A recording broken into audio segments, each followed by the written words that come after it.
അപ്പൊ പോവാല്ലേ?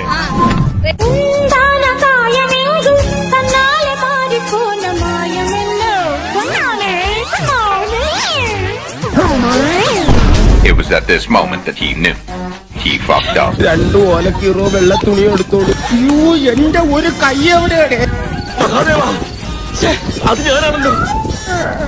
இதுல சென்ட்ரா பொழிச்ச ஒரு பொண்ணு, அந்த பொண்ணு மட்டும் தான் தெரிஞ்சிருக்கும் அந்த பக்கத்துல ஒரு கட்டை இருக்கு, நம்ம தாண்டும் போது இன்னும் கொஞ்சம் எக்ஸ்ட்ரா தாண்டணும் அப்படின்னு. மத்த ரெண்டு பொண்ணும் பிளைண்டா போய் தாண்டி இருக்கோம். சரி, நான் செவனேந்தானா போய்க்கிருந்தேன். யாரு வம்பு தும்புக்காச்சும் போனா இது மாதிரி பொண்ணுங்க நடக்கிறது கம்மி. ஆனா இது பசங்களுக்கு போனோம்னா அவ்வளவுதான். உனக்கு என்ன பண்ண முடியாது, என்ன பண்ண முடியும் யோசிங்க. அவன் நல்லா இருக்க கூடாது, அவன சந்தோஷமா விட கூடாது. உட்காரும் போது சேர் எடுத்துருவாங்க, பாத்ரூம்ல போனோம்னா வெளியில கதவை பூட்டிடுவானுங்க, நடக்கும்போது செருப்பு வச்சுக்குவானுங்க.